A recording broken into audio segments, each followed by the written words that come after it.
ஒரு அழகான சிறிய கிராமத்தில் கோபி என்ற விவசாயி வாழ்ந்து வந்தான். அவன் மிகவும் உழைப்பாளி. தினமும் அதிகாலையில் எழுந்து தனது வயலில் கடினமாக உழைப்பான். அவனுடைய வாழ்க்கை எளிமையானதாக இருந்தாலும் தனது மனைவி லட்சுமி மற்றும் மகன் கண்ணனுடன் மகிழ்ச்சியாக வாழ்ந்து வந்தான். ஒரு நாள் காலை வழக்கம் போல் வயலில் வேலை செய்து கொண்டிருந்த போது கோபியின் மண்வெட்டி மண்ணுக்குள் இருந்த ஒரு கடினமான பொருளில் மோதியது. என்னவாக இருக்குமென்ற ஆவலுடன் அவன் அந்த இடத்தை தோண்டி பார்த்தான். சிறிது நேரத்தில் மண்ணுக்குள் மறைந்திருந்த ஒரு பழைய மரப்பெட்டி அவனுக்கு கிடைத்தது. ஆச்சரியமடைந்த கோபி அந்த பெட்டியை மெதுவாக திறந்தான். பெட்டியின் மூடி திறந்தவுடன் உள்ளே இருந்த நூற்றுக்கணக்கான பொற்காசுகள் பிரகாசமாக ஒளிர்ந்தன. அந்த பொற்காசுகளின் ஒளி கோபியின் முகத்தில் பிரதிபலித்தது. அவனுடைய கண்களில் மகிழ்ச்சியும் ஆச்சரியமும் நிரம்பின. அந்த புதையலை வீட்டிற்கு எடுத்துச் சென்ற கோபி தனது மனைவி மற்றும் மகனிடம் காட்டினான். பொற்காசுகளை பார்த்த லட்சுமியும் கண்ணனும் மிகவும் மகிழ்ந்தனர். திடீரென கிடைத்த அந்த செல்வம் அவர்களின் வாழ்க்கையை மாற்றப் போகிறது என்று அனைவரும் நினைத்தனர். அடுத்த சில நாட்கள் குடும்பம் முழுவதும் மகிழ்ச்சியாக இருந்தது. ஆனால் காலம் செல்ல செல்ல கோபியின் மனதில் ஒரு புதிய எண்ணம் உருவாகத் தொடங்கியது. ஒரு பெட்டி கிடைத்தால் இன்னும் பல புதையல்கள் மண்ணுக்குள் இருக்கலாம் என்று அவன் நினைக்க ஆரம்பித்தான். அந்த எண்ணம் நாளுக்கு நாள் அதிகரித்தது. வயலில் வேலை செய்வதை விட புதையலை தேடுவதிலேயே அவனது கவனம் முழுவதும் சென்றது. ஒவ்வொரு நாளும் அவன் தனது நிலத்தின் பல பகுதிகளை தோண்ட ஆரம்பித்தான். எங்காவது இன்னொரு பெட்டி கிடைக்கும் என்ற நம்பிக்கையில் தொடர்ந்து தேடினான். இதை கவனித்த அவனது நண்பன் முருகன் கோபியை எச்சரிக்க முயன்றான். கிடைத்த செல்வத்தை புத்திசாலித்தனமாக பயன்படுத்த வேண்டுமென்றும் பேராசை மனிதனை தவறான பாதைக்கு அழைத்துச் செல்லும் என்றும் அவன் அறிவுரை கூறினான்.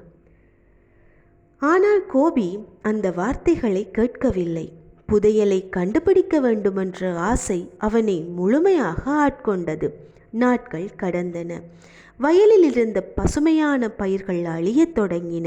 நல்ல விளைச்சல் கொடுத்த நிலம் மெதுவாக சேதமடைந்தது. மண்ணின் வளம் குறைந்தது. ஆனால் கோபிக்கு வேறு எந்த புதையலும் கிடைக்கவில்லை. இருந்தாலும் அவன் தேடுவதை நிறுத்தவில்லை. இவ்வாறு பல மாதங்கள் கடந்த போது குடும்பத்தின் கையில் இருந்த பொற்காசுகளும் குறைய ஆரம்பித்தன. புதிய வருமானம் எதுவும் இல்லாததால் செலவுகளை சமாளிப்பது கடினமாகியது. வீட்டிலிருந்த மகிழ்ச்சி மெதுவாக கவலையாக மாறியது.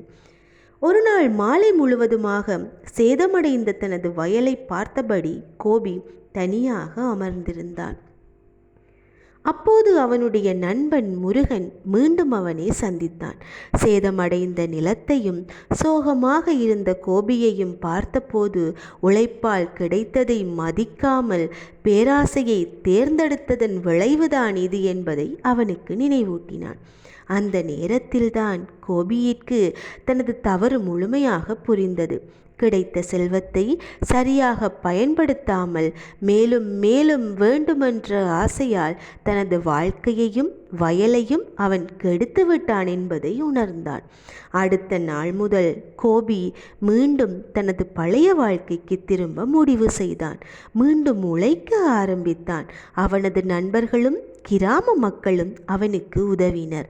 சேதமடைந்த நிலத்தை சரி செய்தனர். புதிய விதைகள் விதைக்கப்பட்டன. வயலுக்கு மீண்டும் உயிர் கொடுக்கப்பட்டது. மாதங்கள் கடந்தன. மெல்ல மெல்ல பசுமை திரும்பியது. ஒரு காலத்தில் வெறிச்சோடி இருந்த நிலம் மீண்டும் செழித்து வளர்ந்தது. அறுவடை காலம் வந்தபோது கோபியின் வயல் அழகான விளைச்சலால் நிரம்பியிருந்தது.